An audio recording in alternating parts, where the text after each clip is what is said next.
അധികാരത്തിന്റെ ചെങ്കോലും കിരീടവുമല്ല, ജനങ്ങളുടെ ഹൃദയമിടിപ്പാണ് ഒരു നേതാവിന്റെ യഥാർത്ഥ കരുത്തെന്ന് തെളിയിക്കുന്ന കാഴ്ചകൾക്കാണ് കഴിഞ്ഞ ദിവസം ബംഗാൾ സാക്ഷി വഹിച്ചത്. VIP സുരക്ഷയുടെ കവചങ്ങൾ ഭേദിച്ച് സാധാരണക്കാരന്റെ ഇടയിലേക്ക് ഇറങ്ങിച്ചെല്ലാൻ മടിക്കാത്ത ഒരേയൊരു ഭരണാധികാരി നരേന്ദ്രമോദി മാത്രമാണെന്ന് ജാർഗ്രാമിലെ തെളിവുകൾ വിളിച്ചു പറയുന്നുണ്ട്. ബംഗാൾ രാഷ്ട്രീയത്തിൽ വർഷങ്ങളായി നിലനിൽക്കുന്ന അഹന്തയുടെയും അഴിമതിയുടെയും മതിലുകൾ തകർത്തെറിഞ്ഞുകൊണ്ട് സ്നേഹത്തിന്റെ ലളിത പാഠങ്ങളുമായി മോദി ജനമനസ്സുകളിലേക്ക് ചേക്കേറുകയാണ്. മമതയുടെ ഭരണം അടിച്ചമർത്തലുകളുടെ കഥ പറയുമ്പോൾ മോദി വികസനത്തിന്റെയും കരുതലിന്റെയും പുതുചരിത്രം രചിക്കുകയാണ്.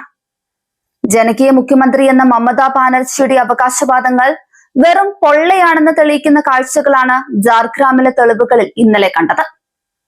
VIP സുരക്ഷയുടെ വേലിക്കെട്ടുകൾ മാറ്റിവെച്ച് വഴിയോരത്തെ സാധാരണക്കാരന്റെ ചായക്കടയിലേക്ക് ഇറങ്ങിച്ചെന്ന പ്രധാനമന്ത്രിയെ കണ്ടപ്പോൾ ബംഗാൾ സാക്ഷ്യം വഹിച്ചത് യഥാർത്ഥ ജനകീയ നായകന്റെ ഉദയത്തിനായിരുന്നു.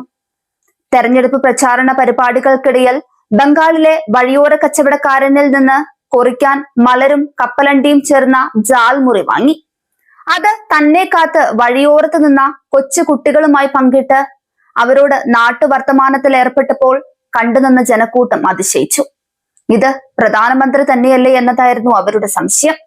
മോദി ഇത്ര സിമ്പിൾ ആണോ എന്നാണ് അവർ ചിന്തിച്ചത്.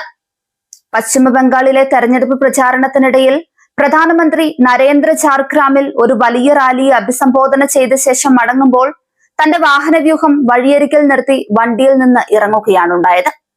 ബംഗാളിന്റെ ജനപ്രിയ ലഘുഭക്ഷണമായ ജാൽമുറി വിൽക്കുന്ന ഒരു ചെറിയ റോഡരികിലെ കടയിൽ കയറി. വർഷങ്ങളായി ഈ ബിസിനസ് നടത്തുന്ന കടയുടമ ഒന്ന് അമ്പരന്നു. പിന്നെ സന്തോഷം പങ്കിട്ടു. പ്രധാനമന്ത്രി മോദിക്ക് അഭിവാദ്യം പറഞ്ഞു. മോദി അദ്ദേഹത്തോടും കുശലം പറഞ്ഞു.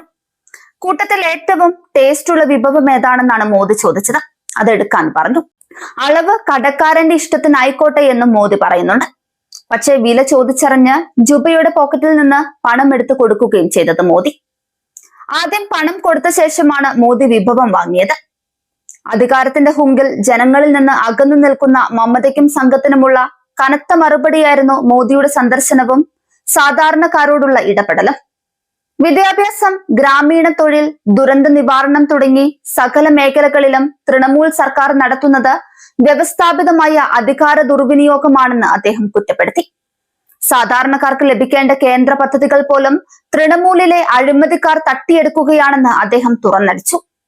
വരാനിരിക്കുന്ന നിയമസഭാ തെരഞ്ഞെടുപ്പ് വെറുമൊരു രാഷ്ട്രീയ മത്സരമല്ല, മറിച്ച് ബംഗാളിന്റെ വികസനത്തിനായുള്ള ജനകീയ മുന്നേറ്റമാണെന്ന് മോദി പ്രഖ്യാപിച്ചു.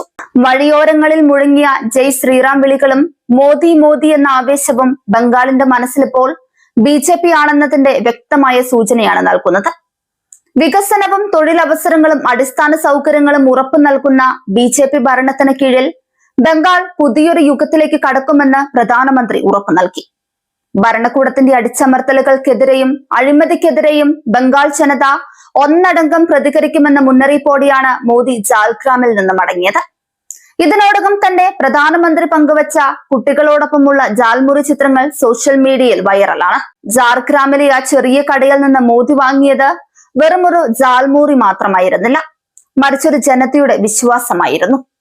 അധികാരത്തിന്റെ ഹുങ്കിൽ ജനങ്ങളിൽ നിന്ന് അകന്നു മാറി നിൽക്കുന്ന ഭരണാധികാരികൾക്ക് ഇതൊരു വലിയ പാഠമാണ്.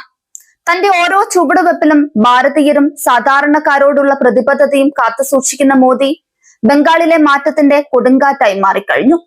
അഴിമതിയുടെ കറ പുരണ്ട തൃണമൂൽ ഭരണത്തിന് അന്ത്യം കുറിക്കാൻ ബംഗാൾ ജനത സജ്ജമാണെന്നതിന്റെ നേർസാക്ഷ്യമാണ് അവിടെ മുഴങ്ങിക്കേട്ട ജയ് ശ്രീറാം വിളികൾ.